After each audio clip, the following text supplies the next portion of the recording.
喂，大家好，又係我啊！歡迎大家收睇《學住出餐》第2集。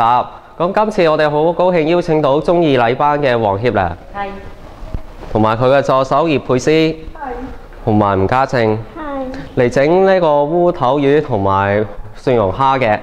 咁佢哋究竟整成點樣呢？我哋一齊睇下啦。喂，康仔，咁其實整烏頭魚同埋蒜蓉蝦呢，有啲咩材料㗎？首先呢，話明蒸烏頭魚就梗係有條烏頭魚啦，輝輝。嗱，烏頭魚唔使大，8至10兩度。薑同埋葱呢就少少啦，唔算太多，多又唔話多，少又唔話少咁啦。咁生抽、老抽呢，生抽同埋熟油呢就少少，因為點解呢？因為我哋有薑有葱噶嘛，咁灒香咗佢，臨尾整翻落去條烏頭魚嗰度，咁咪會香啲咯。話明蒜蓉開邊蝦，就梗係有蒜蓉同埋開邊蝦啦。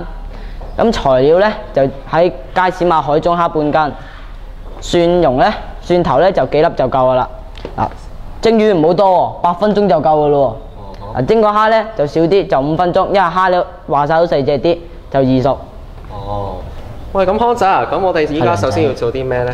嗱，首先呢，就要洗魚先啦，因為點解呢？你唔會理由生勾勾將條魚劏完之後唔洗佢搞，咁咪好污糟啦，啱唔啱先？你話係咪先？你話係咪啦？咁啊洗魚啦而家。咁洗下魚先咯。就好似我咁，幫佢做呢個日式嘅按摩，就捽下咁。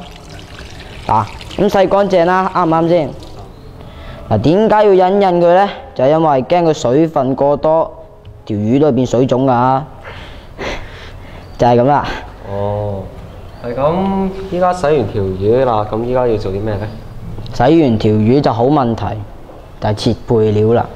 首先呢，就攞隻手指咁樣撳住塊薑啦。咁你冇理由咁樣剁落去㗎嘛，啱唔啱先？咁樣懟落去，就咁樣，即係咁樣薄薄地一邊啦。就咁樣一下。咁將啲薑呢，就平均咁樣鋪翻上條魚嗰度就得㗎啦，其實。係咁，嗰啲葱咁又點樣切呢？嗰啲葱啊，你攞佢出嚟，當佢好似你仇家咁，一個大力拍落去就冇問題嘅，基本上。就將佢擺翻落條魚尾嗰度。咁就搞掂啦。話明蒜蓉開邊，咁就梗係要將啲蒜蓉剁到好似你啲仇家咁，即係好似螞蟻咁細粒咁樣，睇嘢咯。哇！嗱，咁你開頭呢可以大嚿少少嘅，因為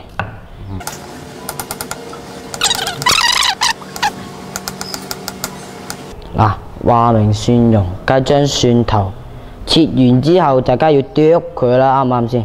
剁豬肉咁剁法？何止剁豬肉咁，好似嗰啲叫做攪拌機發發聲咁剁添嘛。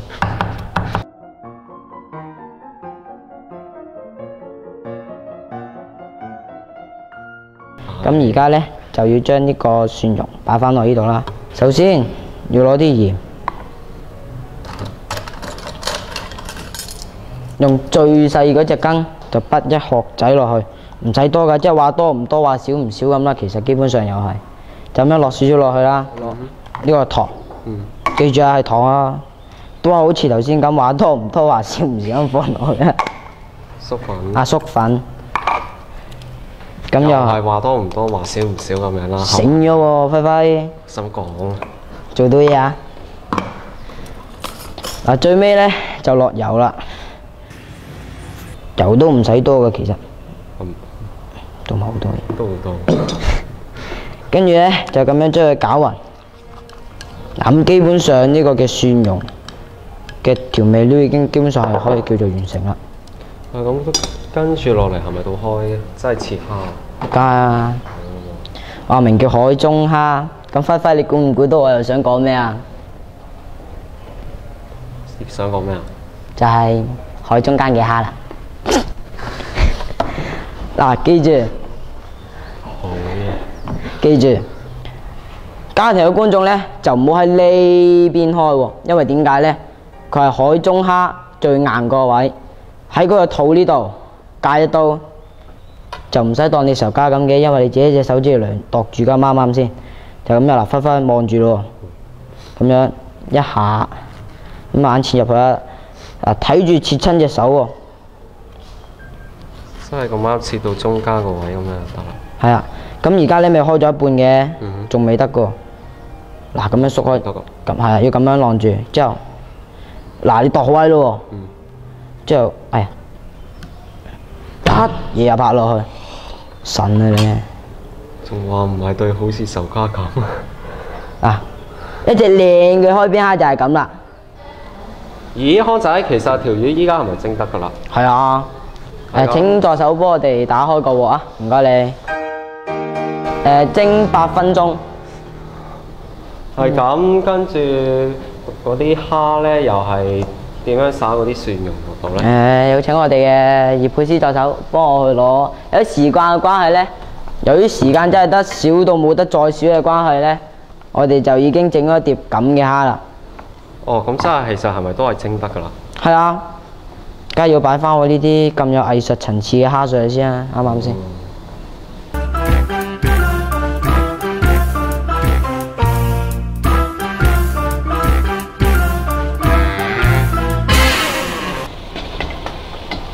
請我哋嘅靚女助手幫我哋冚翻過嚟啊！唔該。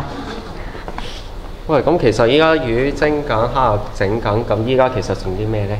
而家就係整配料，方便陣間攞嚟讚嘅喎。係。首先呢，薑就一片啦，咁就切咗薑先。啲薑呢，切到好似絲狀咁樣就好啦，就夠啦。絲狀。即係一條條，唔係好似人死屍咁，一條條長長地嗰啲咁咧。揸刀嗰陣時小心啲喎，要有18歲以上嘅大人喺度先好攞刀啊！因為話晒揸刀，你點都會切親隻手指噶嘛。喂，咁梁仔啊，咁你之前咧就話咧自己覺得長洲多時嚟嗰陣就話哇好熱啊，又咁樣點啊？咁其實你依家係咪都係咁覺得咧？唔係啊，原來有時啲嘢唔係睇表面嘅。因為自從我嚟咗偉恩學校之後呢，我終於知咩叫老師嘅關懷。老師嘅關懷，咁係咩先係老師嘅關懷啊？冇啊，呢度嘅老師熱心得多咯，比起出邊啲老師。呢度啲老師病咗呢，就會餓你半個鐘頭問你點解病咗啊？做咩病咗啊？其實我開頭都覺得幾煩嘅，因為原來經過我大廈嗰時先知。原來呢度偉恩學校係比出邊其他學校好好多，所以我到而家都係好中意呢間學校。喂，阿梁仔，其實啲魚得未㗎？其實得嘅咧。助手啊，唔該幫我攞2塊細嘅濕布。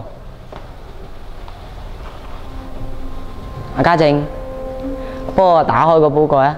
小心喎，好熱㗎喎，淥親你就唔好意思啦。哇，咁體貼咩你？梗係。嗱，小心啊嗱！因為啱啱蒸完嘅魚咧就會比較熱嘅。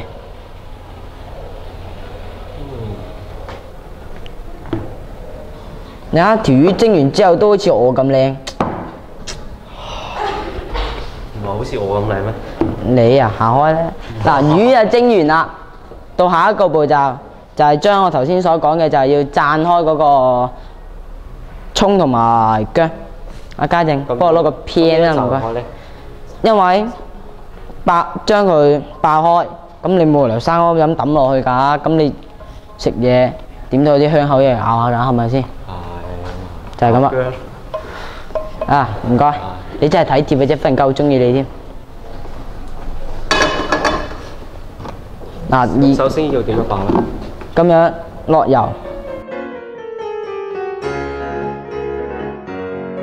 咁係咪成紮擺晒落去咁啊？唔係㗎，因為點解咧？葱咧就比較快熟，薑咧就比較耐。咁我哋首先咧就將薑倒咗落去先，跟住咁樣撈幾下啦。咁其實我叫做落得快咗。嚇？而家啲蝦都得啦。哦，咁啊，將佢熄咗火先啦，唔該。打開個煲蓋佢啊！哇，咁靚嘅呢度蝦。梗係輸人梗係啦，我哋呢啲有落廚經驗㗎，啱啱先？哇！家正啊，麻煩你可唔可以幫我將呢一個搬出嚟呢度啊？唔該。好啦，咁啲薑就灒到爆到差唔多啦，咁就倒啲葱落去啦。咁要爆到幾耐度？咁落連埋薑一齊爆，要爆幾耐度咧？爆啊！約莫薑就你預佢爆2-3分鐘啦。其實葱咧分零鐘就得啦，因為點解咧？啲葱你知啦，薄嗰張紙，所以就即係輕輕咁爆一爆㗎就得啦。好啦，而家爆完啦，就熄咗個火先。條魚咧就因為用咗呢個嘅祖傳秘方，就首先咧就將呢啲薑，其實呢啲薑咧就係唔要嘅，只不過攞嚟辟陣魚味嘅啫。而我頭先啱啱斬開嗰啲咧先係重點。好似你咁講，你阿爸阿媽煮嘢係咪都好叻啊？基本上都係嘅，因為大多數都係我爸爸教我煮嘅啲餸。哇！古語有云：有其父啊，必有其子嘛，啱唔啱先？咁你阿爸都應該幾靚仔啊？唔好咁讚我老豆啊，我老豆會囂嘅。好啦，阿輝輝，咁而家條魚咧咪咁樣嘅？你唔好唔記得咗佢肚都有塊薑。而家條魚咪咁樣嘅？咁咧就唔該，就將我啱啱賺好嗰啲嘢咧，就將佢咁樣鋪落去。係咪仲要淋豉油啊？其實係啊，我諗住講啊，點解你成日都將我啲嘢搶咗我對白？真係而家唔係好中意你。唔好意思，講笑嘅。嗱，最尾咧就咁樣，由頭淋啲豉油，落到尾，咁就大功告成㗎啦。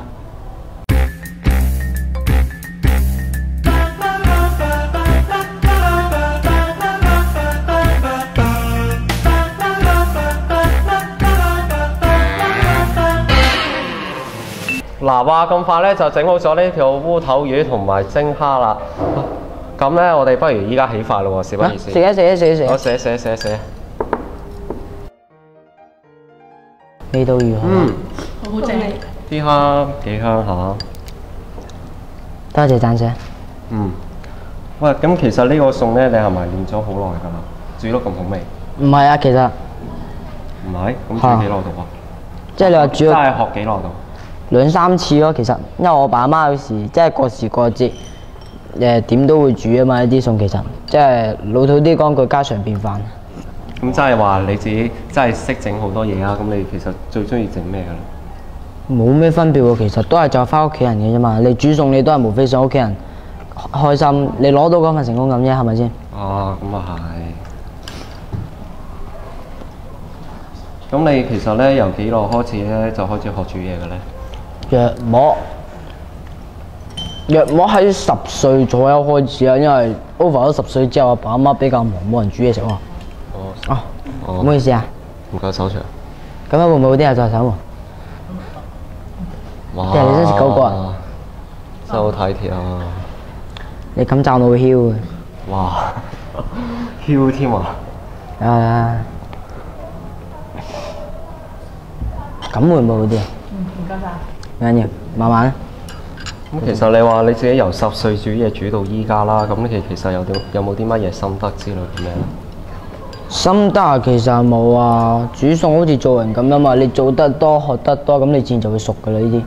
哦，係啊。呢兩位助手係咪第一次嚟呢個節目㗎？係啊。咁第一次整，真係第一次上嚟幫呢位靚仔阿哥咁樣整。講到好似好老咁。唔係讚你靚仔啫，咁有咩感受？好開心，好緊張。嚇？點解？係第一次啊嘛。